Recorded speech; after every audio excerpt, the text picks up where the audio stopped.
This is an important book, but it's really irritating. The boy was shocked. The old man knew how to read and had already read the book. And if the book was irritating, as the old man had said, the boy still had time to change it for another. It's a book that says the same thing almost all the other books in the world say, continued the old man. It describes people's inability to choose their own personal legends. And it ends up saying that everyone believes the world's greatest lie. What's the world's greatest lie? The boy asked, completely surprised.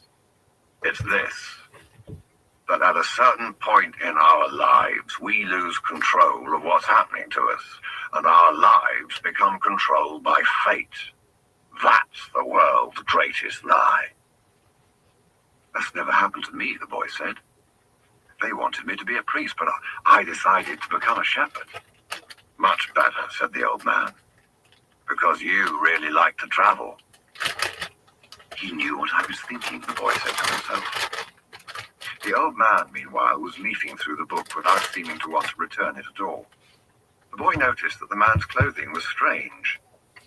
He looked like an Arab, which was not unusual in those parts. Africa was only a few hours from Tarifa. One only had to cross the narrow straits by boat. Arabs often appeared in the city, shopping and chanting their strange prayers several times a day. Where are you from? The boy asked. From many places. No one can be from many places, the boy said. I'm a shepherd, and I've been to many places, but I come from only one place. From a city near an ancient castle. That's where I was born.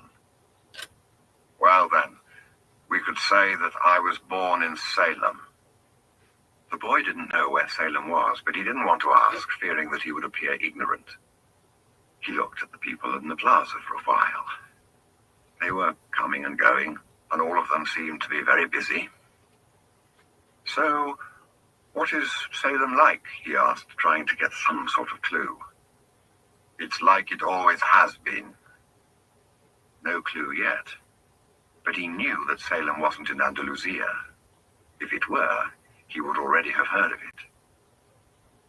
And, what do you do in Salem? He insisted. What do I do in Salem? The old man laughed. Well, I'm the king of Salem. People say strange things, the boy thought. Sometimes it's better to be with the sheep who don't say anything, and better still to be alone with one's books. They tell their incredible stories at the time when you want to hear them. But when you're talking to people, they say some things that are so strange that you don't know how to continue the conversation. My name is Melchizedek, said the old man. How many sheep do you have? Enough, said the boy. He could see that the old man wanted to know more about his life. Well then, we've got a problem. I can't help you if you feel you've got enough sheep. The boy was getting irritated. He wasn't asking for help. It was the old man who had asked for a drink of his wine and had started the conversation. Give me my book, the boy said. I have to go and gather my sheep and get going. Give me 1/10 of your sheep, said the old man, and I'll tell you how to find the hidden treasure. The boy remembered his dream, and suddenly everything was clear to him. The old woman hadn't charged him anything, but the old man, maybe he was her husband, was going to find a way to get much more money in exchange for information about something that didn't even exist. The old man was probably a gypsy too. But before the boy could say anything, the old man leaned over, picked up a stick, and began to write in the sand of the plaza. Something bright reflected from his chest with such intensity that the boy was momentarily blinded. With a movement that was too quick for someone of his age, the man covered what it was with his cape. When his vision returned to normal, the boy was able to read what the old man had written in the sand. There, in the sand of the plaza of that small city, the boy read the names of his father and his mother, and the name of the seminary he had attended. He read the name of the merchant's daughter, which he hadn't even known. and he read things he had never told anyone. "I'm the king of Salem," the old man had said. "Why would a king be talking with a shepherd?" the boy asked, awed and embarrassed. "For several reasons, but let's say the most important is that you have succeeded in discovering your personal legend." The boy didn't know what a person's personal legend was. It's what you have always wanted to accomplish. Everyone, when they are young, knows what their personal legend is. At that point in their lives, everything is clear and everything is possible. They are not afraid to dream and to yearn for everything they would like to see happen to them in their lives. But as time passes, a mysterious force begins to convince them that it will be impossible for them to realize their personal legend. None of what the old man was saying made much sense to the boy. But he wanted to know what the mysterious force was. The merchant's daughter would be impressed when he told her about that. "It's a force that appears to be negative, but actually shows you how to realize your personal legend. It prepares your spirit and your will, because there is one great truth on this planet. Whoever you are, or whatever it is that you do, when you really want something, it's because that desire originated in the soul of the universe. It's your mission on Earth. Even when all you want to do is travel, or marry the daughter of a textile merchant. Yes, or even search for treasure. The soul of the world is nourished by people's happiness, and also by unhappiness, envy, and jealousy. To realize one's personal legend is a person's only real obligation. All things are one. And when you want something, all the universe conspires in helping you to achieve it." They were both silent for a time, observing the plaza and the townspeople. It was the old man who spoke first. "Why do you tend a flock of sheep?" "Because I like to travel." The old man pointed to a baker standing in his shop window at one corner of the plaza. "When he was a child, that man wanted to travel too. But he decided first to buy his bakery and put some money aside. When he's an old man, he's going to spend a month in Africa. He never realized that people are capable at any time of their lives of doing what they dream of." "He should have decided to become a shepherd," the boy said. "Well, he thought about that," the old man said. "But bakers are more important people than shepherds. Bakers have homes, while shepherds sleep out in the open. Parents would rather see their children marry bakers than shepherds." The boy felt a pang in his heart thinking about the merchant's daughter. There was surely a baker in her town. The old man continued, "In the long run, what people think about shepherds and bakers becomes more important for them than their own personal legends." The old man leafed through the book and fell to reading a page he came to. The boy waited, and then interrupted the old man just as he himself had been interrupted. "Why are you telling me all this?" "Because you are trying to realize your personal legend, and you are at the point where you are about to give it all up." "And that's when you always appear on the scene?" "Not always in this way, but I always appear in one form or another. Sometimes I appear in the form of a solution or a good idea. At other times, at a crucial moment, I make it easier for things to happen. There are other things I do too, but most of the time people don't realize I've done them." The old man related that the week before, he'd been forced to appear before a miner and had taken the form of a stone. The miner had abandoned everything to go mining for emeralds. For 5 years, he had been working a certain river and had examined hundreds of thousands of stones looking for an emerald. The miner was about to give it all up right at the point when, if he were to examine just one more stone, just one more, he would find his emerald. Since the miner had sacrificed everything to his personal legend, the old man decided to become involved. He transformed himself into a stone that rolled up to the miner's foot. The miner, with all the anger and frustration of his 5 fruitless years, picked up the stone and threw it aside. But he had thrown it with such force that it broke the stone it fell upon, and there, embedded in the broken stone, was the most beautiful emerald in the world.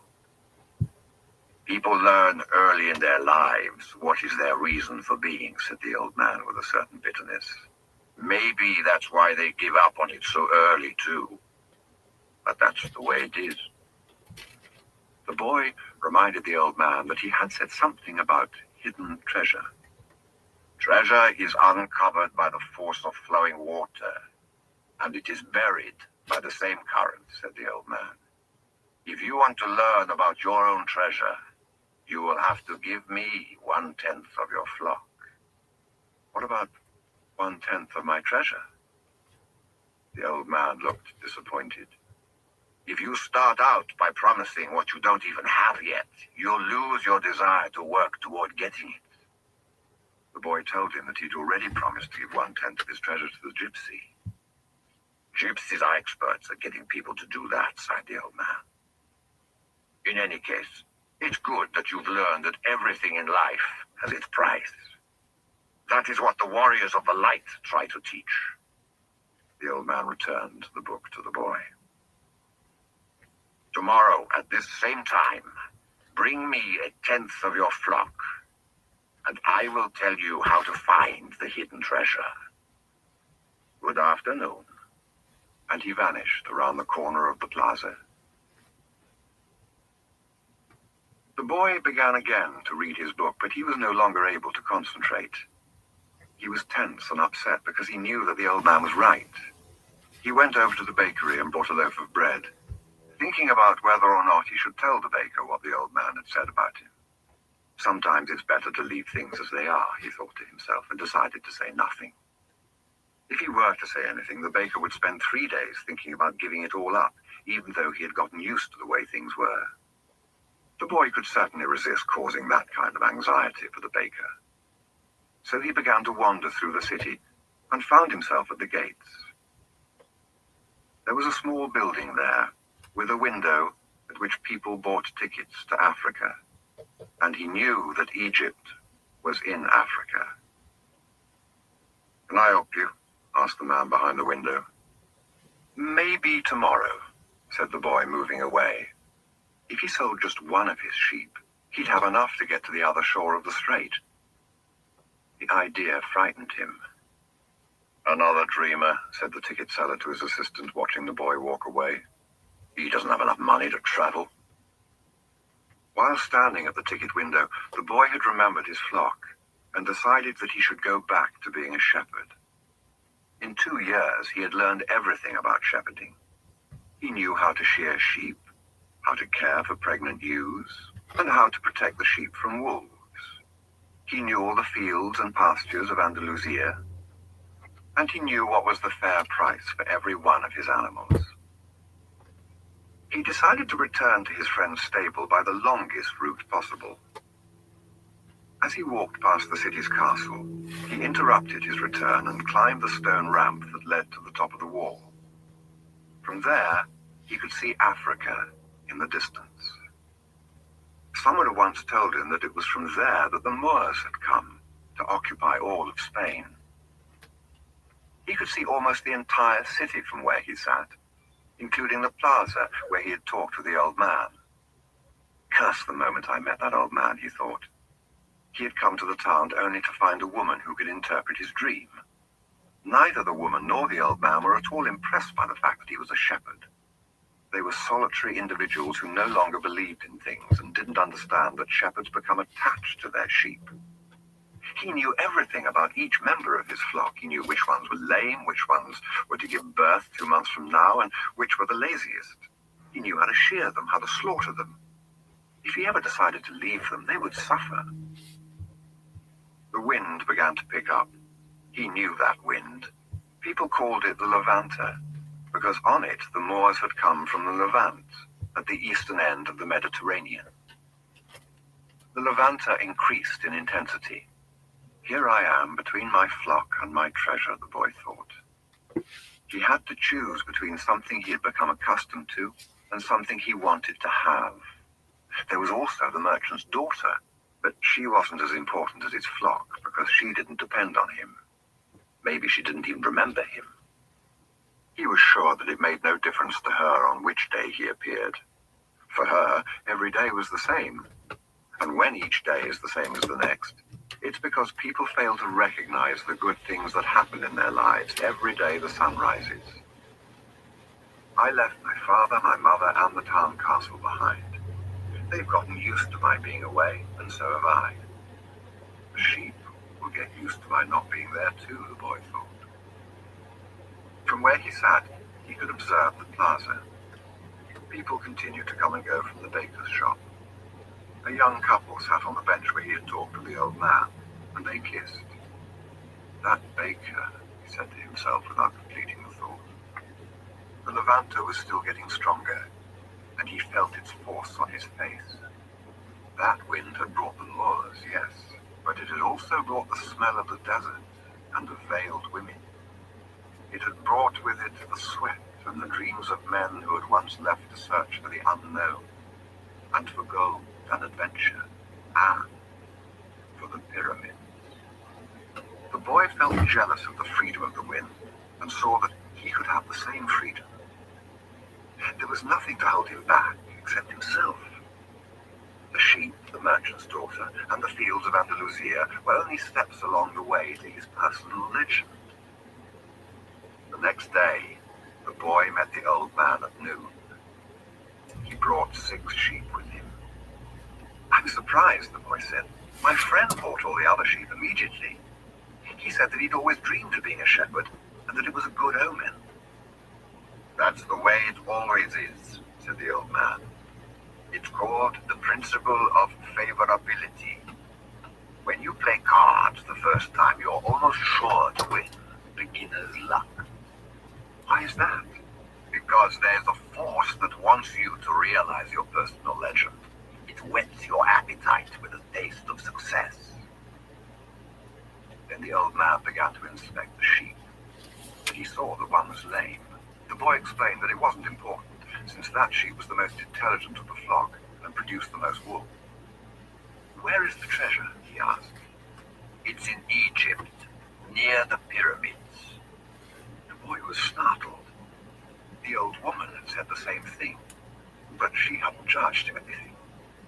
"In order to find the treasure, you will have to follow the omens. God has prepared a path for everyone to follow. You just have to read the omens that he left for you." Before the boy could reply, a butterfly appeared and fluttered between him and the old man. He remembered something his grandfather had once told him, that butterflies were a good omen, like crickets and like expectations, like lizards and 4-leaf clovers. "That's right," said the old man, able to read the boy's thoughts. "Just as your grandfather taught you, these are good omens." The old man opened his cape, and the boy was struck by what he saw. The old man wore a breastplate of heavy gold, covered with precious stones. The boy recalled the brilliance he had noticed on the previous day. He really was a king. He must be disguised to avoid encounters with thieves. "Take these," said the old man, holding out a white stone and a black stone that had been embedded at the center of the breastplate. "They are called Urim and Thummim. The black signifies yes, the white no. When you are unable to read the omens, they will help you to do so. Always ask an objective question. But if you can, try to make your own decisions. The treasure is at the pyramids, that you already know. But I had to insist on the payment of 6 sheep, because I helped you make the decision." The boy put the stones in his pouch. From then on, he would make his own decisions. Don't forget that everything you deal with is only one thing and nothing else. And don't forget the language of omens. And above all, don't forget to follow your personal legend through to its conclusion. But before you go, I want to tell you a little story. A certain shopkeeper sent his son to learn about the secret of happiness from the wisest man in the world. The lad wandered through the desert for 40 days and finally came upon a beautiful castle high atop a mountain. It was there that the wise man lived. Rather than finding a saintly man, though, our hero, on entering the main room of the castle, saw a hive of activity. Tradesmen came and went, people were conversing in the corners. A small orchestra was playing soft music, and there was a table covered with platters of the most delicious food in that part of the world. The wise man conversed with everyone, and the boy had to wait for 2 hours before it was his turn to be given the man's attention. The wise man listened attentively to the boy's explanation of why he had come, but told him that he didn't have time just then to explain the secret of happiness. He suggested that the boy look around the palace and return in 2 hours. Meanwhile, I want to ask you to do something, said the wise man, handing the boy a teaspoon that held 2 drops of oil. As you wander around, carry this spoon with you without allowing the oil to spill. The boy began climbing and descending the many stairways of the palace, keeping his eyes fixed on the spoon. After 2 hours, he returned to the room where the wise man was. Well, asked the wise man, did you see the Persian tapestries that are hanging in my dining hall? Did you see the garden that it took the master gardener 10 years to create? Did you notice the beautiful parchments in my library? The boy was embarrassed and confessed that he had observed nothing. His only concern had been not to spill the oil that the wise man had entrusted to him. Then go back and observe the marvels of my world, said the wise man. You cannot trust the man if you don't know his house. Relieved, the boy picked up the spoon and returned to his exploration of the palace, this time observing all the works of art on the ceilings and the walls. He saw the gardens, the mountains all around him, the beauty of the flowers, and the taste with which everything had been selected. Upon returning to the wise man, he related in detail everything he had seen. But where are the drops of oil I entrusted to you? Asked the wise man. Looking down at the spoon he held, the boy saw that the oil was gone. Well, there is only one piece of advice I can give you, said the wisest of wise men. The secret of happiness is to see all the marvels of the world and never to forget the drops of oil on the spoon. The shepherd said nothing. He had understood the story the old king had told him. A shepherd may like to travel, but he should never forget about his sheep. The old man looked at the boy, and with his hands held together, made several strange gestures over the boy's head. Then, taking his sheep, he walked away. At the highest point in Tarifa, there's an old fort built by the Moors. From atop its walls, one can catch a glimpse of Africa. Melchizedek, the king of Salem, sat on the wall of the fort that afternoon and felt the Levanter blowing in his face. The sheep fidgeted nearby, uneasy with their new owner and excited by so much change. All they wanted was food and water. Melchizedek watched a small ship that was ploughing its way out of the fort. He would never again see the boy, just as he had never seen Abraham again after having charged him his 1/10 fee. That was his work. The gods should not have desires because they don't have personal legends. But the king of Salem hoped desperately that the boy would be successful. It's It's too bad that he's quickly going to forget my name, he thought.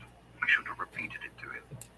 Then when he spoke about me, he would say that I am Melchizedek, the king of Salem. He looked at the skies, feeling a bit abashed, and said, I know it's the vanity of vanities, as you said, my lord, but an old king sometimes has to take some pride in himself. How strange Africa is, thought the boy. He was sitting in a bar, very much like the other bars he had seen along the narrow streets of Tangier. Some men were smoking from a gigantic pipe that they passed from one to the other. In just a few hours he'd seen men walking hand in hand, women with their faces covered, and priests that climbed to the tops of towers and chanted, and everyone about him went to their knees and placed their foreheads on the ground. Practice of infidels, he said to himself. As a child, he had always looked at the image of Saint Santiago Matamoros on his white horse, his sword unsheathed, and figures such as these kneeling at his feet. The boy felt ill and terribly alone. The infidels had an evil look about them. Besides this, in the rush of his travels, he had forgotten a detail, just one detail, which could keep him from his treasure for a long time. Only Arabic was spoken in this country. The owner of the bar approached him, and the boy pointed to a drink that had been served at the next table. It turned out to be a bitter tea. The boy preferred wine. But he didn't need to worry about that right now. What he had learned about was his treasure, and how he was going to go about getting it. The sale of his sheep had left him with enough money in his pouch, and the boy knew that in money there was magic. Whoever has money is never really alone. Before long, maybe in just a few days, he would be at the pyramids. An old man with a breastplate of gold wouldn't have lied just to acquire 6 sheep. The old man had spoken about signs and omens, and as the boy was crossing the strait, he'd thought about omens. Yes, the old man had known what he was talking about. During the time the boy had spent in the fields of Andalusia, he had become used to learning which path he should take by observing the ground and the sky. He had discovered that the presence of a certain bird meant that a snake was nearby, and that a certain shrub was a sign that there was water in the area. The sheep had taught him that. If God leads the sheep so well, he would also lead a man, he thought, and that made him feel better. The tea seemed less bitter. Who are you? He heard a voice ask him in Spanish. The boy was relieved. He was thinking about omens, and someone had appeared. How come you speak Spanish? He asked. The new arrival was a young man in Western dress, but the color of his skin suggested he was from this city. He was about the same age and height as the boy. Almost everyone here speaks Spanish. We're only 2 hours from Spain. Sit down. Let me treat you to something, said the boy. And ask for a glass of wine for me. I hate this tea. There is no wine in this country, the young man said. The religion here forbids it.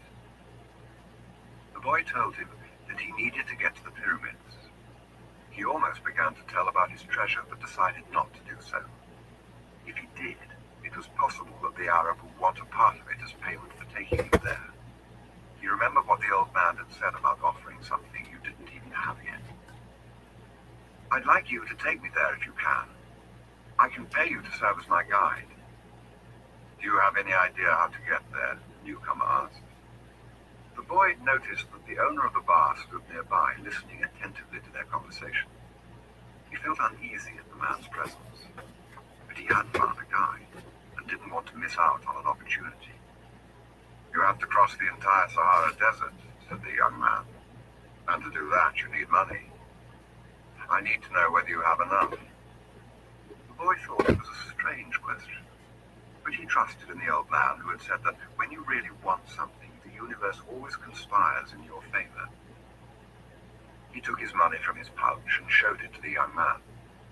The owner of the bar came over and looked as well. The 2 men exchanged some words in Arabic, and the bar owner seemed irritated. Let's get out of here, said the new arrival. He wants us to leave. The boy was relieved.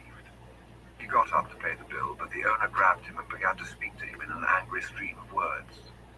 The boy was strong and wanted to retaliate, but he was in a foreign country. His new friend pushed the owner aside and pulled the boy outside with him. You wanted your money, he said. Tangier is not like the rest of Africa. This is a port, and every port has its thieves. The boy trusted his new friend. He had helped him out in a dangerous situation. He took out his money and counted it. We could get to the pyramids by tomorrow, said the other, taking the money. But I have to buy 2 camels. They walked together through the narrow streets of Tangier. Everywhere there were stalls with items for sale. They reached the center of a large plaza where the market was held. There were thousands of people there, arguing, selling, and buying. Vegetables for sale amongst daggers and carpets displayed alongside tobacco. But the boy never took his eye off his new friend. After all, he had all his money. He thought about asking him to give it back, but decided that that would be unfriendly. He knew nothing about the customs of the strange land he was in. I'll just watch you, he said to himself. He knew he was stronger than his friend. Suddenly, there in the midst of all that confusion, he saw the most beautiful sword he had ever seen. The scabbard was embossed in silver, and the handle was black and encrusted with precious stones. The boy promised himself that when he returned from Egypt, he would buy that sword. Ask the owner of that stall how much the sword costs, he said to his friend. Then he realized that he'd been distracted for a few moments looking at the sword. His heart squeezed, as if his chest had suddenly compressed it. He was afraid to look around because he knew what he would find. He continued to look at the beautiful sword for a bit longer, until he summoned the courage to turn around. All around him was the market, with people coming and going, shouting and buying, and the aroma of strange foods, but nowhere could he find his new companion. The boy wanted to believe that his friend had simply become separated from him by accident. He decided to stay right there and await his return. As he waited, a priest climbed to the top of a nearby tower and began his chant. Everyone in the market fell to their knees, touched their foreheads to the ground, and took up the chant. Then, like a colony of worker ants, they dismantled their stalls and left. The sun began its departure as well. The boy watched it through its trajectory for some time until it was hidden behind the white houses surrounding the plaza. He recalled that when the sun had risen that morning, he was on another continent, still a shepherd with 60 sheep, and looking forward to meeting with a girl. That morning he had known everything that was going to happen to him as he walked through the familiar fields. But now, as the sun began to set, he was in a different country, a stranger in a strange land where he couldn't even speak the language. He was no longer a shepherd, and he had nothing. Not even the money to return and start everything over. All this had happened between sunrise and sunset, the boy thought. He was feeling sorry for himself and lamenting the fact that his life could have changed so suddenly and so drastically. He was so ashamed that he wanted to cry. He'd never even wept in front of his own sheep, but the marketplace was empty and he was far from home. So he wept. He wept because God was unfair, and because this was the way God repaid those who believed in their dreams. When I had my sheep, I was happy, and I made those around me happy. People saw me coming and welcomed me, he thought. Now, I'm sad and alone. I'm going to become bitter and distrustful of people because one person betrayed me. I'm going to hate those who have found their treasure because I never found mine. And I'm going to hold on to what little I have because I'm too insignificant to conquer the world. He opened his pouch to see what was left of his possessions. Maybe there was a bit left of the sandwich he'd eaten on the ship. But all he found was the heavy book, his jacket, and the 2 stones the old man had given him. As he looked at the stones, he felt relieved for some reason. He had exchanged 6 sheep for 2 precious stones that had been taken from a gold breastplate. He could sell the stones and buy a return ticket. But this time I'll be smarter, the boy thought, removing them from the pouch so he could put them in his pocket. This was a port town, and the only truthful thing his friend had told him was that port towns are full of thieves. Now he understood why the owner of the bar had been so upset. He was trying to tell him not to trust that man. I'm like everyone else. I see the world in terms of what I would like to see happen, not what actually does. He ran his fingers slowly over the stones, sensing their temperature and feeling their surfaces.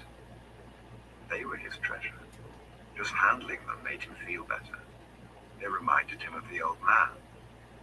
When you want something, all the universe conspires in helping you to achieve it, he had said. The boy was trying to understand the truth of what the old man had said. There he was in the empty marketplace, without a cent to his name, and with not a sheep to guard through the night. But the stones were proof that he had met with a king who knew of the boy's past. They're called Urim and Thummim, and they can help you to read the omens. The boy put the stones back in the pouch and decided to do an experiment. The old man had said to ask very clear questions. To do that, the boy had to know what he wanted. So he asked if the old man's blessing was still with him. He took out one of the stones. It was yes. Am I going to find my treasure? He asked. He stuck his hand into the pouch and he felt around for one of the stones. As he did so, both of them pushed through a hole in the pouch and fell to the ground. The boy had never even noticed that there was a hole in his pouch. He knelt down to find Urim and Thummim and put them back in the pouch. But as he saw them lying there on the ground, another phrase came to his mind. Learn to recognize omens and follow them, the old king had said. An omen? The boy smiled to himself. He picked up the 2 stones and put them back in his pouch. He didn't consider mending the hole. The stones could fall through any time they wanted. He had learned that there were certain things one shouldn't ask about, so as not to flee from one's own personal leisure. I promised that I would make my own decisions, he said to himself.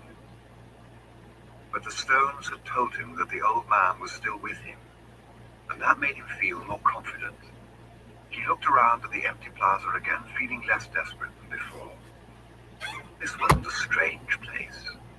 It was a new one. After all, what he had always wanted was just that, to know new places. Even if he never got to the pyramids, he'd already traveled farther than any shepherd he knew. Oh, if only they knew how different things are, just 2 hours by ship from where they are, he thought. Although his new world at the moment was just an empty marketplace, he had already seen it when it was teeming with life, but he would never forget it. He remembered the sword. It hurt him a bit to think about it, but he'd never seen one like it before. As he mused about these things, he realized that he had to choose between thinking of himself as the poor victim of a thief and as an adventurer in quest of his treasure. I'm an adventurer looking for treasure, he said to himself. He was shaken into wakefulness by someone. He'd fallen asleep in the middle of the marketplace, and life in the plaza was about to resume. Looking around, he saw his sheep, then realized that he was in a new world. But instead of being saddened, he was happy. He no longer had to seek out food and water for the sheep. He could go in search of his treasure instead. He had not a cent in his pocket, but he had faith. He had decided the night before that he would be as much an adventurer as the ones he had admired in books. He walked slowly through the marketplace. The merchants were assembling their stalls, and the boy helped a candy seller to do his. The candy seller had a smile on his face. He was happy, aware of what his life was about, and ready to begin a day's work. His smile reminded the boy of the old man, the mysterious old king he had met. This candy merchant isn't making candy so that later he can travel or marry a shopkeeper's daughter. He's doing it because it's what he wants to do, thought the boy. He realized that he could do the same thing the old man had done. Sense whether a person was near to or far from his personal legend, just by looking at them. It's easy, and yet I've never done it before, he thought. When the stall was assembled, the candy seller offered the boy the first sweet he had made for the day. The boy thanked him, ate it, and went on his way. When he'd gone only a short distance, he realized that while they were erecting the stall, one of them had spoken Arabic and the other Spanish, and they had understood each other perfectly well. There must be a language that doesn't depend on words, the boy thought. I've already had that experience with my sheep, and now it's happening with people. He was learning a lot of new things. Some of them were things that he had already experienced and weren't really new, but that he'd never perceived before. And he hadn't perceived them because he had become accustomed to them. He realized, if I can learn to understand this language without words, I can learn to understand the world. Relaxed and unhurried, he resolved that he would walk through the narrow streets of Tangier. Only in that way would he be able to read the omens. He knew it would require a lot of patience, but shepherds know all about patience. Once again, he saw that in that strange land, he was applying the same lessons he had learned with his sheep. All things are one, the old man had said. The crystal merchant awoke with the day and felt the same anxiety that he felt every morning. He had been in the same place for 30 years, a shop at the top of a hilly street where few customers passed. Now it was too late to change anything. The only thing he had ever learned to do was to buy and sell crystal glassware. There had been a time when many people knew of his shop, Arab merchants, French and English geologists, German soldiers who were always well-heeled. In those days, it had been wonderful to be selling crystal, and he had thought how he would become rich and have beautiful women at his side as he grew older.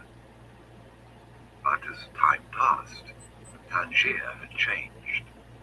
The nearby city of Ceuta had grown faster than Tangier, and business had fallen off. Neighbors moved away, and there remained only a few small shops on the hill. And no one was going to climb the hill just to browse through a few small shops. But the crystal merchant had no choice.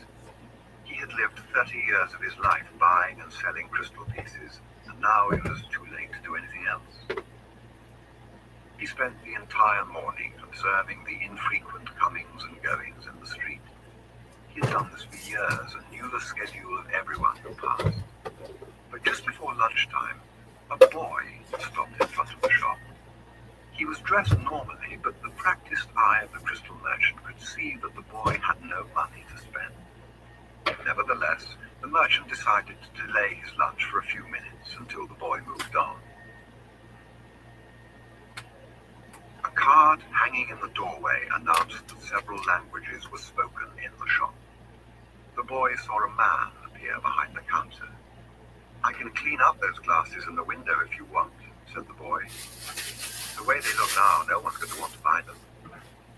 The man looked at him without responding. "In exchange, you could give me something to eat."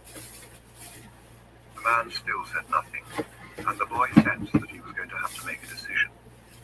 In his pouch, he had his jacket. He certainly wasn't going to need it in the desert. Taking the jacket out, he began to clean the glasses. In half an hour, he had cleaned all the glasses in the window. As he was doing so, two customers had entered the shop and bought some crystal. When he had completed the cleaning, he asked the man for something to eat. "Let's go and have some lunch," said the crystal merchant. He put a sign on the door, and they went to a small cafe nearby. As they sat down at the only table in the place, the crystal merchant laughed. "You didn't have to do any cleaning," he said. "The Quran requires me to feed a hungry person." "Well, then why do you let me do it?" the boy asked. "Because the crystal was dirty, and both you and I needed to cleanse our minds of negative thoughts." When they'd eaten, the merchant turned to the boy and said, "I'd like you to work in my shop. 2 customers came in today while you were working, and That's a good omen. People talk a lot about omens, thought the shepherd, but they really don't know what they're saying. Just as I hadn't realized that for so many years I've been speaking a language without words to my sheep. Do you want to go to work for me? The merchant asked. I can work for the rest of today, the boy answered. I'll work all night until dawn and I'll clean every piece of crystal in your shop. In return, I need money to get to Egypt tomorrow. The merchant laughed. Even if you clean my crystal for an entire year, even if you earned a good commission selling every piece, you would still have to borrow money to get to Egypt. There are thousands of kilometers of desert between here and there. There was a moment of silence, so profound that it seemed the city was asleep. No sound from the bazaars, no arguments among the merchants, no men climbing to the towers to chant. No hope, no adventure, no old kings or personal legends, no treasure, and no pyramids. It was as if the world had fallen silent because the boy's soul had. He sat there, staring blankly through the door of the cafe, wishing that he had died, and that everything would end forever at that moment. The merchant looked anxiously at the boy. All the joy he had seen that morning had suddenly disappeared. I can give you the money you need to get back to your country, my son, said the crystal merchant. The boy said nothing. He got up, adjusted his clothing, and picked up his pouch. I'll work for you, he said. And after another long silence, he added, I need money to buy some sheep. The boy had been working for the crystal merchant for almost a month, and he could see that it wasn't exactly the kind of job that would make him happy. The merchant spent the entire day mumbling behind the counter, telling the boy to be careful with the pieces and not to break anything. But he stayed with the job because the merchant, although he was an old grouch, treated him fairly. The boy received a good commission for each piece he sold, and had already been able to put some money aside. That morning he had done some calculating. If he continued to work every day as he had been, he would need a whole year to be able to buy some sheep. I'd like to build a display case for the crystal, the boy said to the merchant. We could place it outside and attract those people who pass at the bottom of the hill. Oh, I've never had one before, the merchant answered.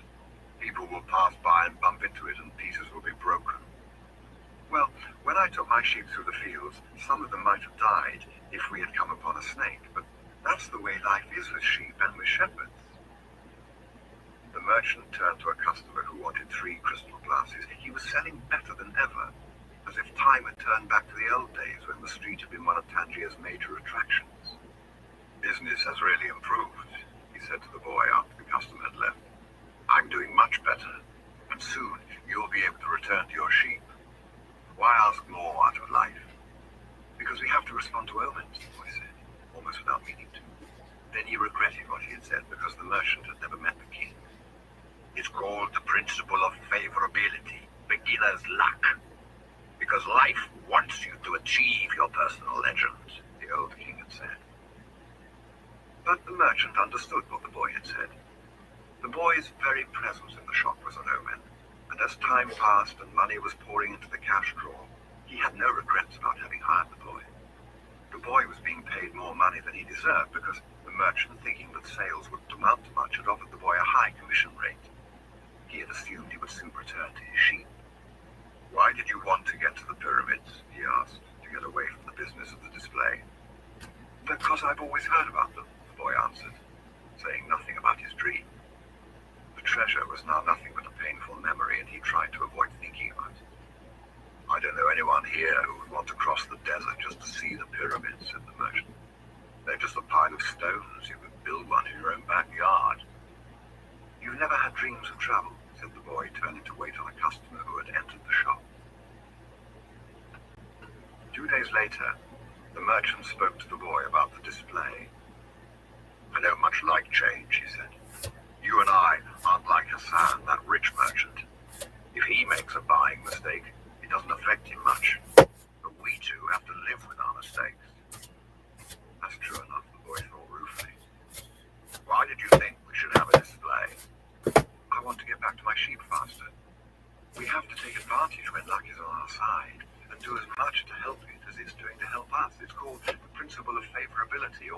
beginner's luck. The merchant was silent for a few moments. Then he said, "The Prophet gave us the Quran and left us just 5 obligations to satisfy during our lives. Most important is to believe only in the one true God. The others are to pray 5 times a day, fast during Ramadan, and be charitable to the poor." He stopped there. His eyes filled with tears as he spoke of the Prophet. He was a devout man, and even with all his impatience, he wanted to live his life in accordance with Muslim law. "What's the 5th obligation?" the boy asked. 2 days ago you said that I had never dreamed of travel, the merchant answered. "The 5th obligation of every Muslim is a pilgrimage. We are obliged at least once in our lives to visit the holy city of Mecca. Mecca is a lot further away than the pyramids. When I was young, all I wanted to do was to put together enough money to start this shop.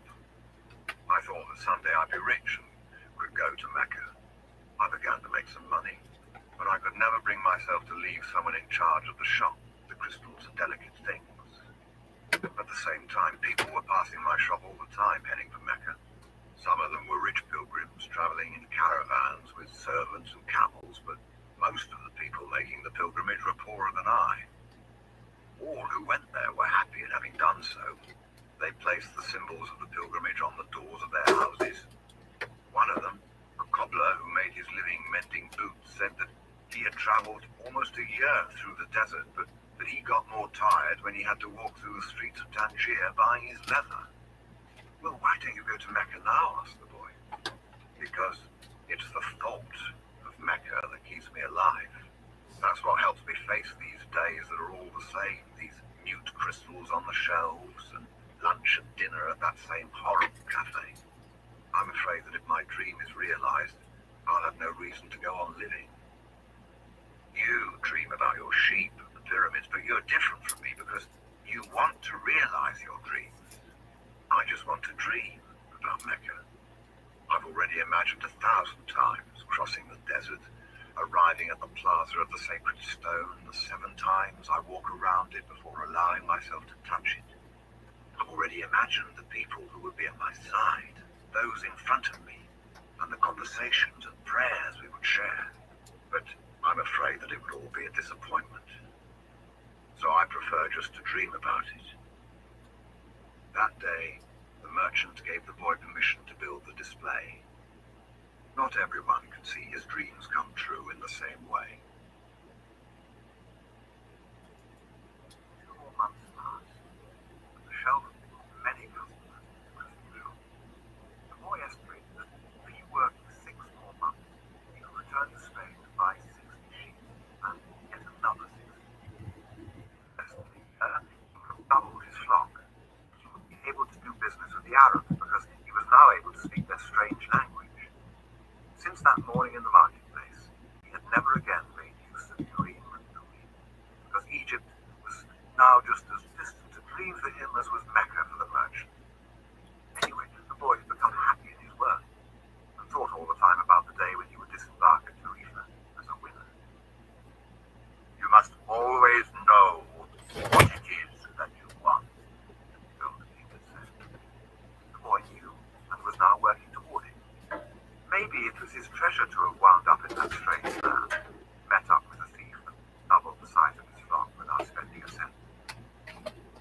He was proud of himself.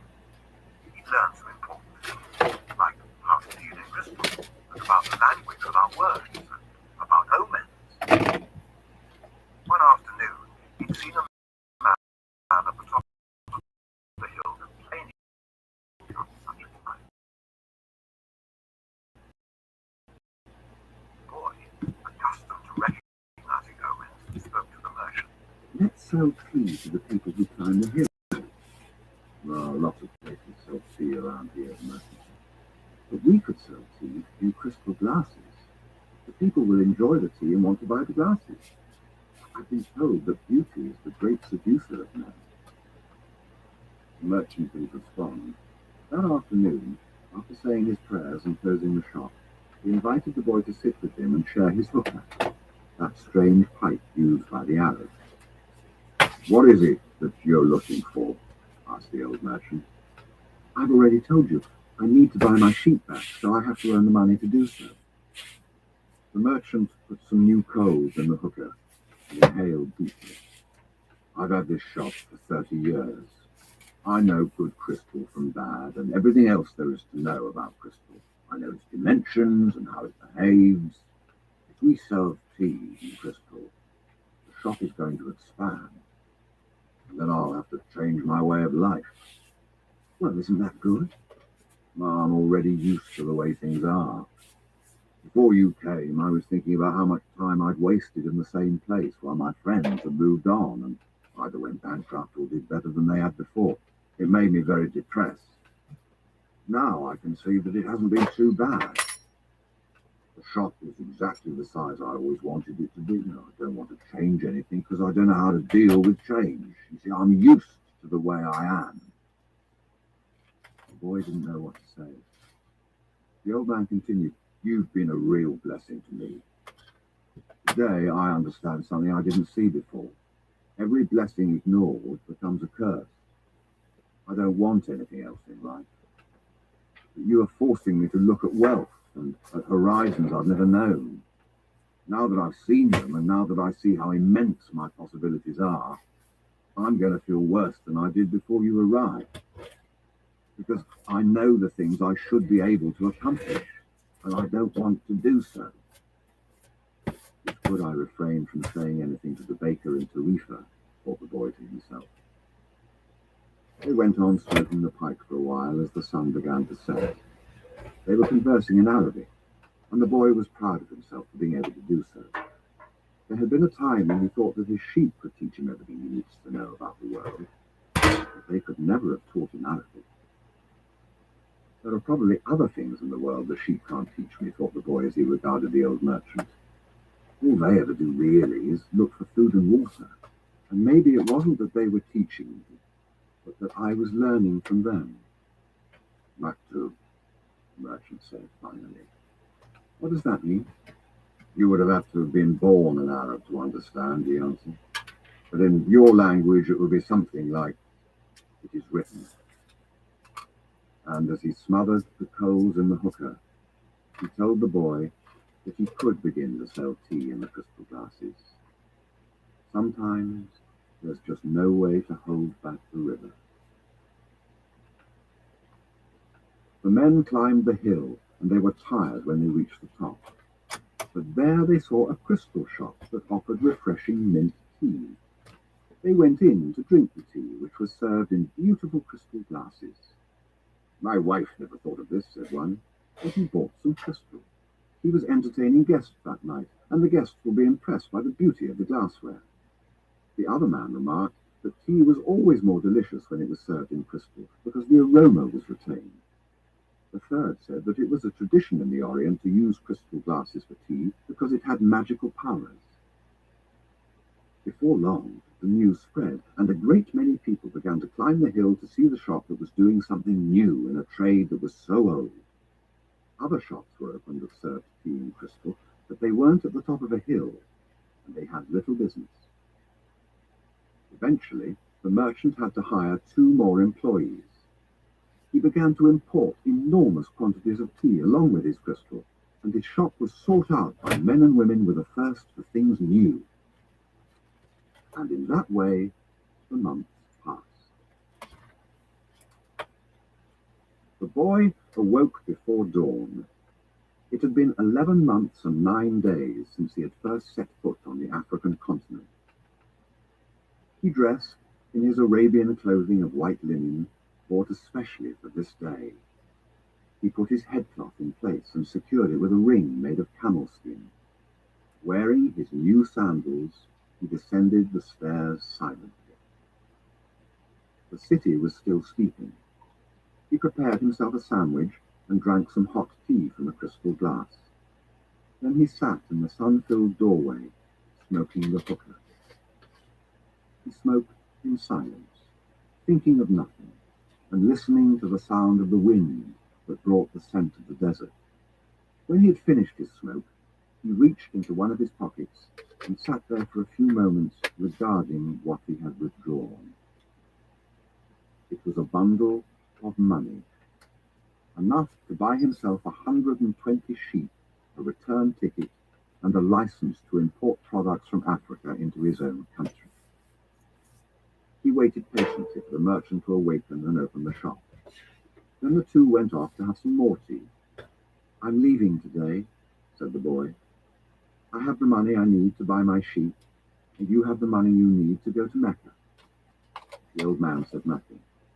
"Will you give me your blessing?" asked the boy. "You have helped me." The man continued to prepare his tea, saying nothing. Then he turned to the boy. "I'm proud of you," he said. "You brought a new feeling into my crystal shop. But you know that I'm not going to Mecca, just as you know that you're not going to buy your sheep." "Who told you that?" asked the boy, startled. "Maktoum," said the old crystal merchant. And he gave the boy his blessing. The boy went to his room and packed his belongings. They filled 3 sacks. As he was leaving, he saw in the corner of the room his old shepherd's pouch. It was bunched up, and he'd hardly thought of it for a long time. As he took his jacket out of the pouch, thinking to give it to someone in the street, the 2 stones fell to the floor, Urim and Thummim. It made the boy think of the old king, and it startled him to realize how long it had been since he had thought of him. For nearly a year he'd been working incessantly, thinking only of putting aside enough money so that he could return to Spain with pride. "Never stop dreaming," the old king had said. "Follow the omens." The boy picked up Urim and Thummim, and once again had the strange sensation that the old king was nearby. He had worked hard for a year, and the omens were that it was time to go. "I'm going to go back to doing just what I did before," the boy thought, even though the sheep didn't teach me to speak Arabic. But the sheep had taught him something even more important, that there was a language in the world that everyone understood, a language the boy had used throughout the time that he was trying to improve things at the shop. It was the language of enthusiasm, of things accomplished with love and purpose, and as part of a search for something believed in and desired. Tangier was no longer a strange city, and he felt that just as he had conquered this place, he could conquer the world. "When you want something, all the universe conspires to help you achieve it," the old king said. But the old king hadn't said anything about being robbed, or about endless deserts, or about people who know what their dreams are but they don't want to realize them. The old king hadn't told him that the pyramids were just a pile of stones, or that anyone could build one in his backyard. And he had forgotten to mention that when you have enough money to buy a flock larger than the one you had before, you should buy it. The boy picked up his pouch and put it with his other things. He went down the stairs and found the merchant waiting on a foreign couple, while 2 other customers walked about the shop drinking tea from crystal glasses. It was more activity than usual for this time in the morning. From where he stood, he saw for the first time that the old merchant's hair was very much like the hair of the old king. He remembered the smile of the candy seller on his first day in Tangier, when he had nothing to eat and nowhere to go. That smile had also been like the old king's smile.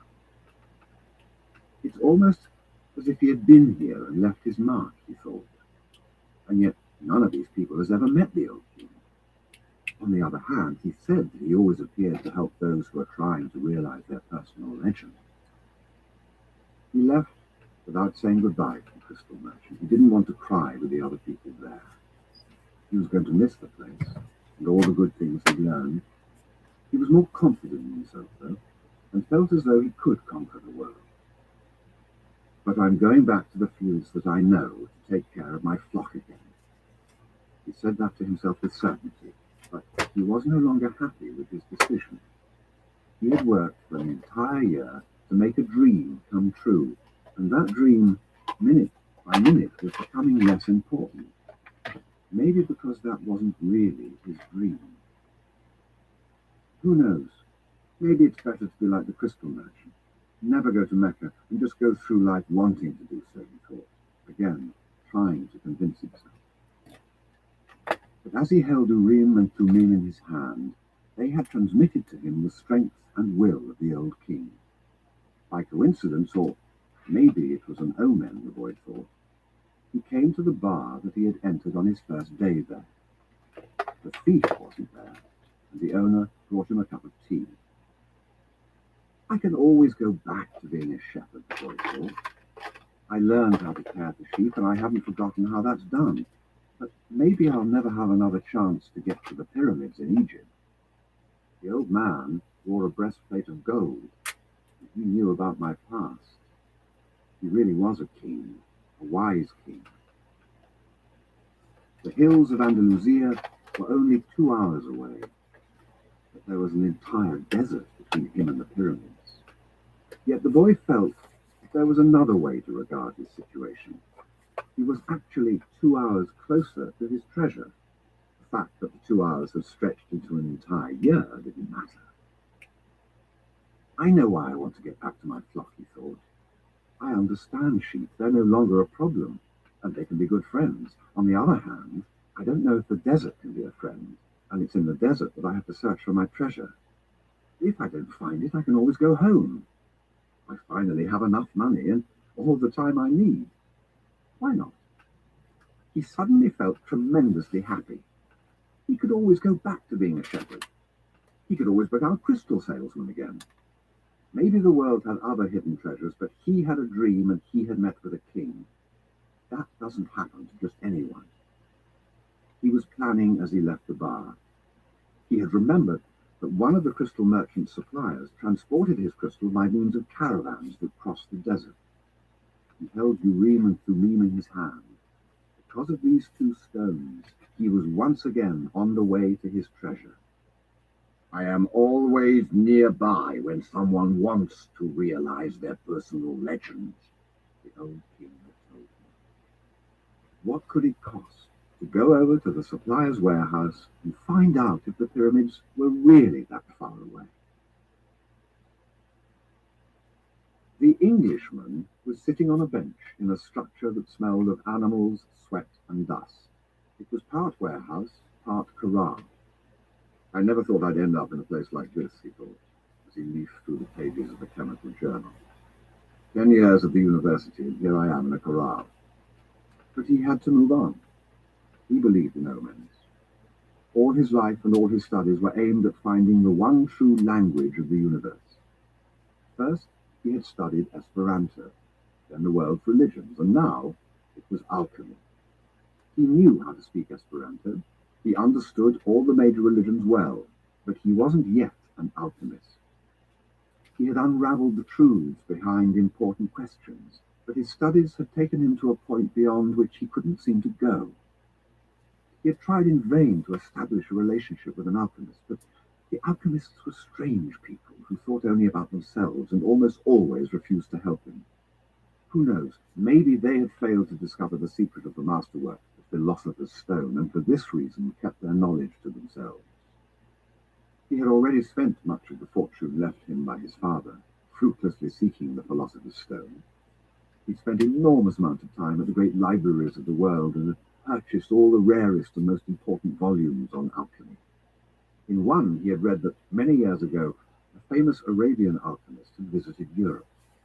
It was said that he was more than 200 years old, and that he had discovered the philosopher's stone and the elixir of life. The Englishman had been profoundly impressed by the story, but he would never have thought it more than just a myth, had not a friend of his, returning from an archaeological expedition in the desert, told him about an Arab that was possessed of exceptional powers. He lives in the Al-Fayoum oasis, his friend had said, and people say that he's 200 years old and is able to transform any metal into gold. The Englishman could not contain his excitement. He cancelled all his commitments and pulled together the most important of his books, and now here he was, sitting inside a dusty, smelly warehouse. Outside, A huge caravan was being prepared for a crossing of the Sahara and was scheduled to pass through Al-Fayoum. I'm going to find that damned Alchemist, the Englishman thought, and the odour of the animals became a bit more tolerable. A young Arab, also loaded down with baggage, entered and greeted the Englishman. "Where are you bound?" asked the young Arab. "I'm going into the desert," the man answered, turning back to his reading. He didn't want any conversation at this point. What he needed to do was to review all he had learned over the years, because the Alchemist would certainly put him to the test. The young Arab took out a book and began to read. The book was written in Spanish. That's good, thought the Englishman. He spoke Spanish better than Arabic, and if this boy was going to Al-Fayoum, there would be someone to talk to when there was no other important things to do. "That's strange," said the boy, as he tried once again to read the burial scene that began the book. "I've been trying for 2 years to read this book, and I never get past these first few pages. Even without a king to provide an interruption, he was unable to concentrate." He still had some doubts about the decision he had made, but he was able to understand one thing. Making a decision was only the beginning of things. When someone makes a decision, he is really diving into a strong current that will carry him to places he had never dreamed of when he first made the decision. "When I decided to seek out my treasure, I never imagined that I'd wind up working in a crystal shop," he thought. "And joining this caravan may have been my decision, but where it goes is going to be a mystery to me." Nearby was the Englishman, reading a book. He seemed unfriendly and had looked irritated when the boy had entered. They might even have become friends, but the Englishman closed off the conversation.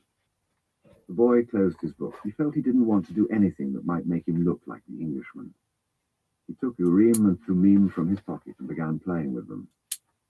The stranger shouted, "Urim and Thummim!" In a flash, the boy put them back in his pocket. "They're not for sale," he said. "They're not worth much," the Englishman answered. "They're only made of rock crystal, and there are millions of rock crystals in the earth. But those who know about such things would know that those are Urim and Thummim. I didn't know they had them in this part of the world." "They were given to me as a present by a king," the boy said. The stranger didn't answer. Instead, he put his hand in his pocket, took out 2 stones that were the same as the boy's.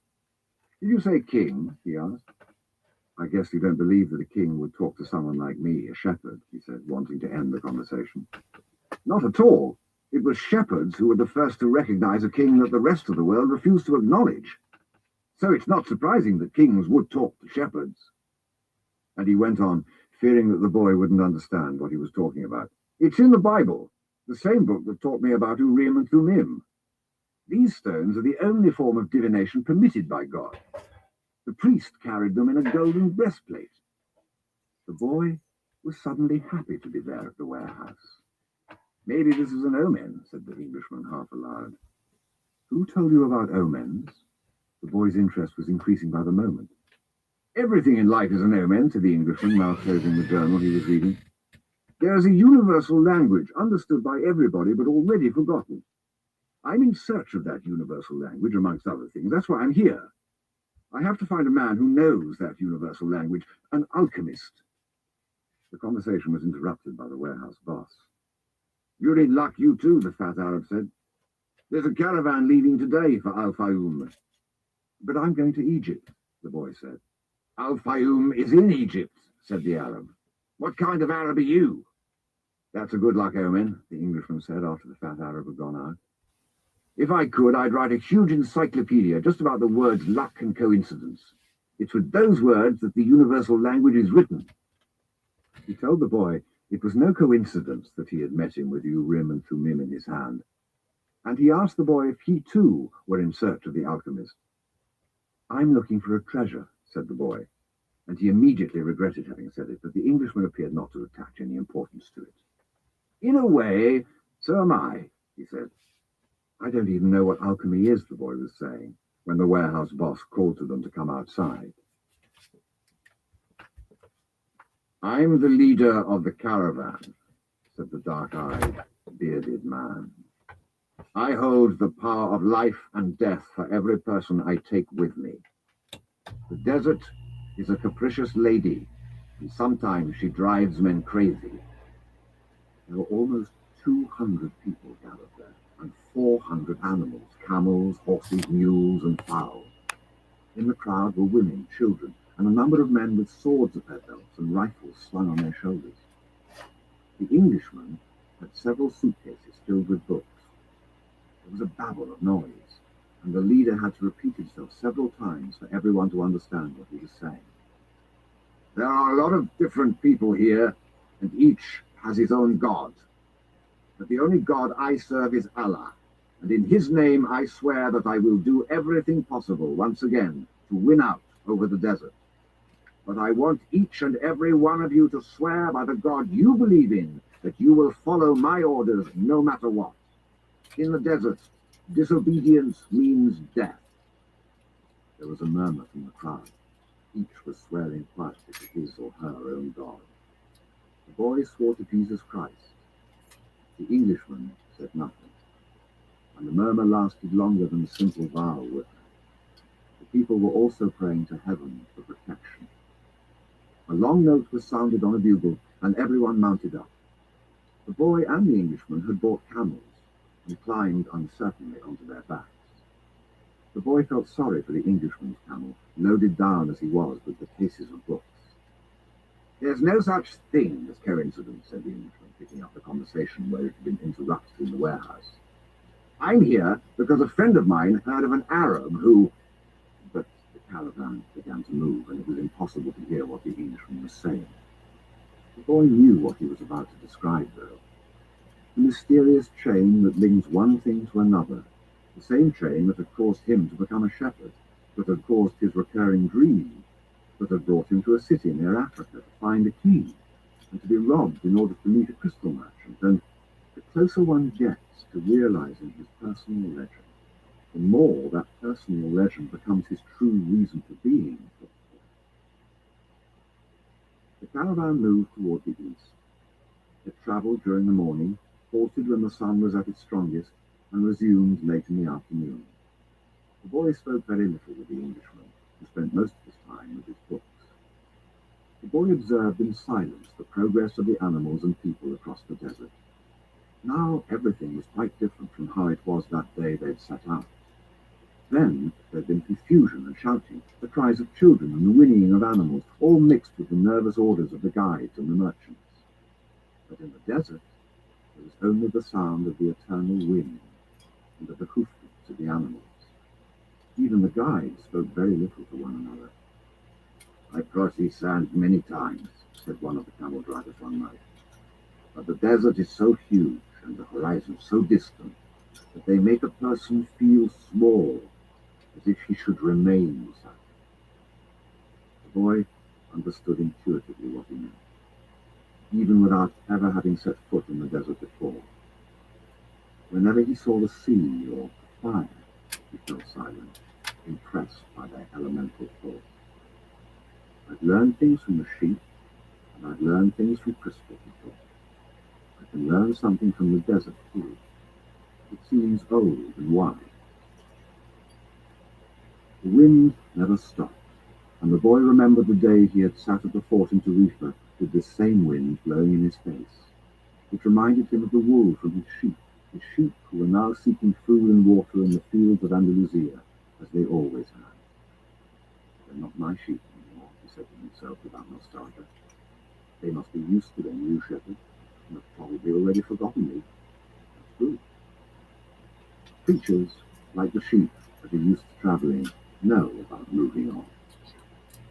He thought of his merchant's daughter, and was sure that she had probably married, perhaps to a baker, or to another shepherd who could read and could tell her exciting stories. After all, he probably wasn't the only one. But he was excited at his intuitive understanding of the camel driver's comment. Maybe he was also learning the universal language that deals with the past and the present of all people. Hunches, his mother used to call them. The boy was beginning to understand that intuition is really a sudden immersion of the soul into the universal current of life, where the histories of all people are connected, and We are able to know everything because it's all written there. Maktoum, the boy said, remembering the crystal merchant. The desert was all sand in some stretches and rocky in others. When the caravan was blocked by a boulder, it had to go around it. If there was a large rocky area, they had to make a major detour. If the sand was too fine for the animals' hooves, they sought a way where the sand was more substantial. In some places, the ground was covered with the salt of dried-up lakes. The animals balked at such places, and the camel drivers were forced to dismount and unburden their charges. The drivers carried the freight themselves over such treacherous footing, and then reloaded the camels. If a guide were to fall ill or die, the camel drivers would draw lots and appoint a new one. But all this happened for one basic reason. No matter how many detours and adjustments it made, the caravan moved toward the same compass.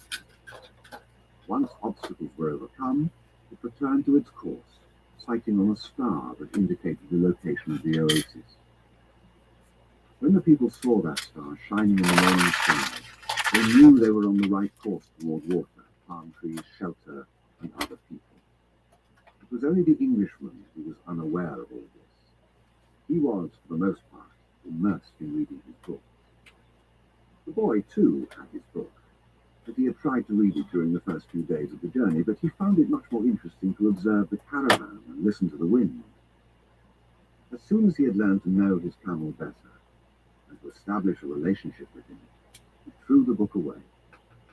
Although the boy had developed a superstition that each time he opened the book he would learn something important, he decided it was an unnecessary burden. He became friendly with the camel driver who travelled alongside him. At night, as they sat around the fire, the boy related to the driver his adventures as a shepherd. During one of these conversations, the driver told of his own life.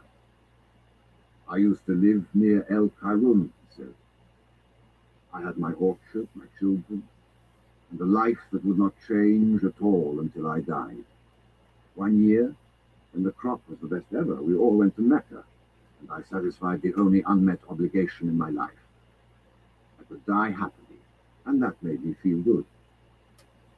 One day, the earth began to tremble and the Nile overflowed its banks.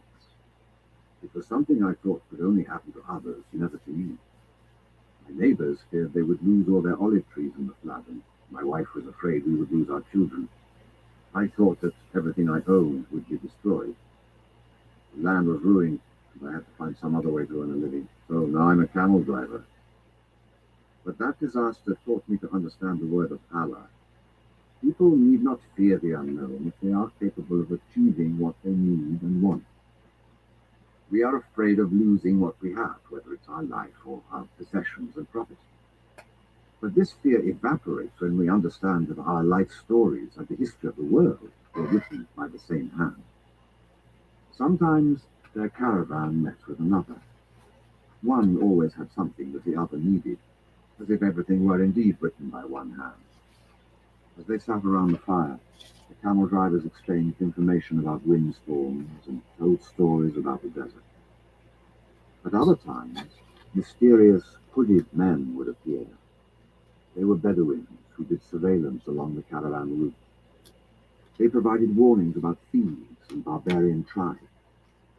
They came in silence and departed the same way, dressed in black garments that showed only their eyes. One night, the camel driver came to the fire where the Englishman and the boy were sitting. "There are rumors of tribal wars," he told them. The three fell silent. The boy noted that there was a sense of fear in the air, even though no one said anything. Once again, he was experiencing the language without words, the universal language. The Englishman asked if they were in danger. "Once you get into the desert, there's no going back," said the camel driver. "And when you can't go back, you have to worry only about the best way of moving forward. The rest is up to Allah, including the danger." And he concluded by saying the mysterious word, "Maktoum." "You should pay more attention to the caravan," the boy said to the Englishman after the camel driver had left. We make a lot of detours, but we're always heading to the same destination. And you ought to read more about the world, answered the Englishman. Books are like caravans in that respect. The immense collection of people and animals began to travel faster. The days had always been silent, but now even the nights, when the travellers were accustomed to talking around the fires, had also become quiet. And one day, the leader of the caravan made the decision that the fires should no longer be lighted, so as not to attract attention to the caravan. The travellers adopted the practice of arranging the animals in a circle at night, sleeping together in the centre as protection against the nocturnal cold, and the leader posted armed sentinels at the fringes of the group. The Englishman was unable to sleep one night. He called to the boy, and they took a walk along the dunes surrounding the encampment. There was a full moon, and the boy told the Englishman the story of his life. The Englishman was fascinated with the part about the progress achieved at the crystal shop after the boy began working there. That's the principle that governs all things, he said.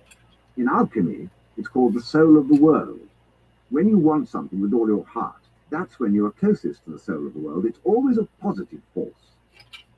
He also said that this was not just a human gift, but everything on the face of the earth had a soul, whether mineral, vegetable, or animal, or even just a simple thought. Everything on earth is being continuously transformed because the earth is alive and it has a soul. We are part of that soul, so we really recognize that it is working for us. But in the crystal shop, you probably realize that even the glasses were collaborating in your success. The boy thought about that for a while as he looked at the moon and the bleached sands. I've watched the caravan as it crossed the desert, he said.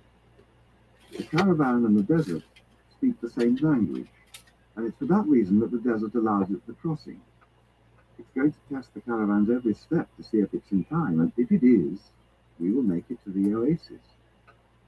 If either of us had joined this caravan based only on personal courage, but without understanding that language, this journey would have been much more difficult. He stood there looking at the moon. That's the magic of omens, said the boy. I've seen how the guide read the signs of the desert, and how the soul of the caravan speaks to the soul of the desert. The Englishman said, I'd better pay more attention to the caravan. And I'd better read your book, said the boy. They were strange books.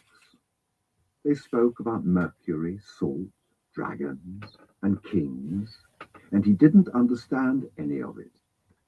But there was one idea that seemed to repeat itself throughout all the books. All things are the manifestation of one thing only. In one of the books, he learned that the most important text in the literature of alchemy contained only a few lines and had been inscribed on the surface of an emerald. It's the emerald tablet, said the Englishman, proud that he might teach something to the boy. Well, then why do we need all these books? The boy asked. So that we can understand those few lines, the Englishman answered, without appearing really to believe what he said. The book that most interested the boy told the stories of the famous alchemists. They were men who had dedicated their entire lives to the purification of metals in their laboratories.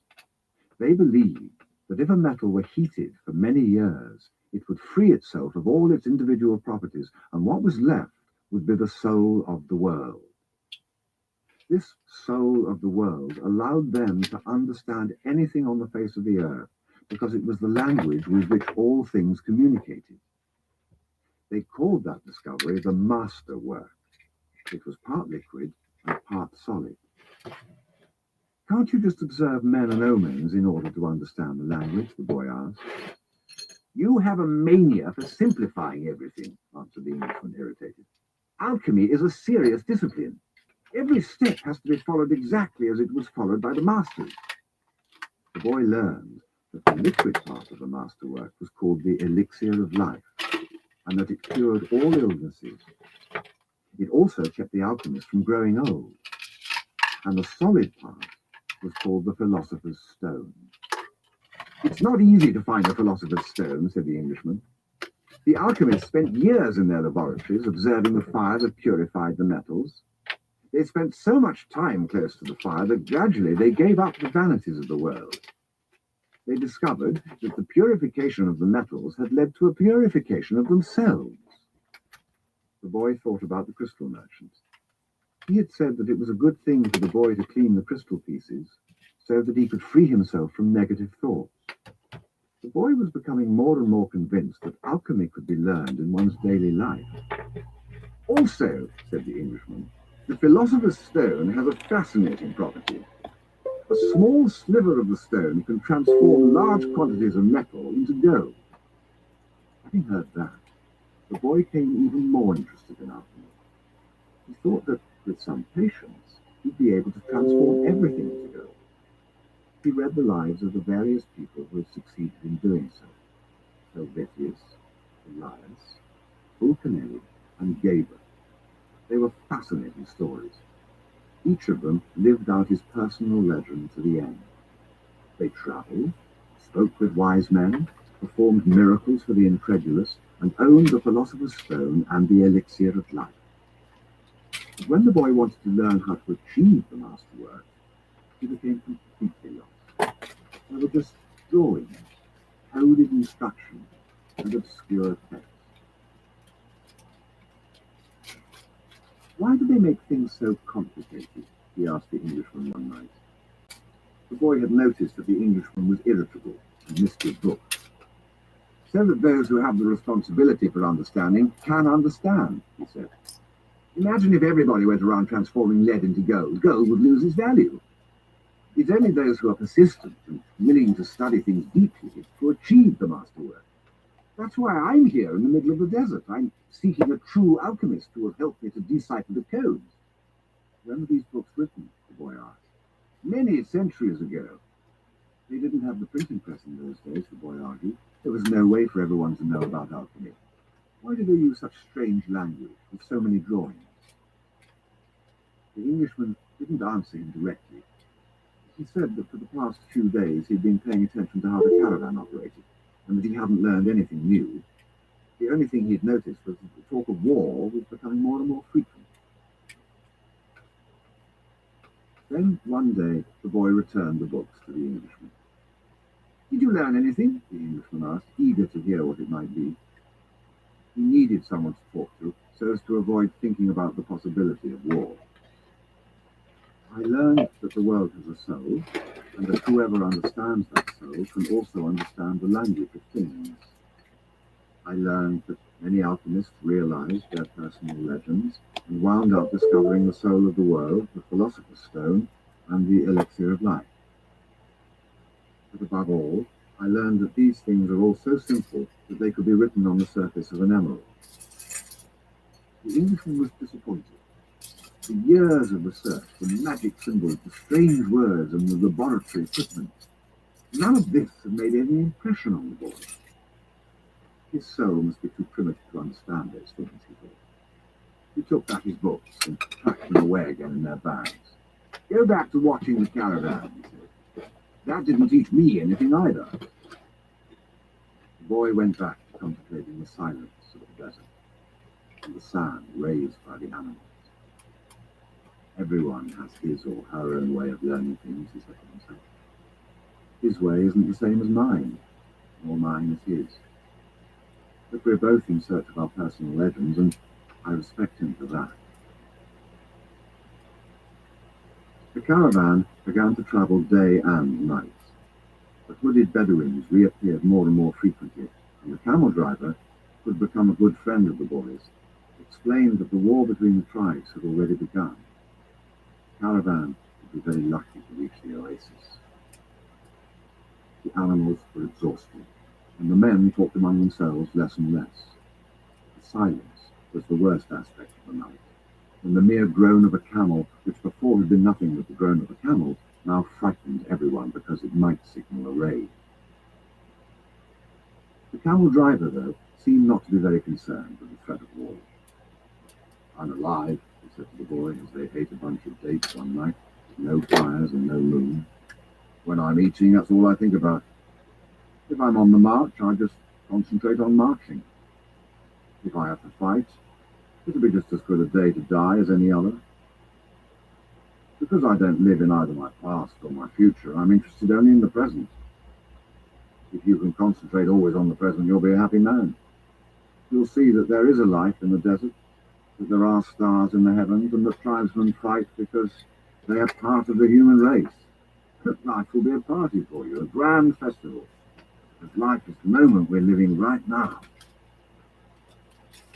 2 nights later, as he was getting ready to bed down, the boy looked for the star they followed every night.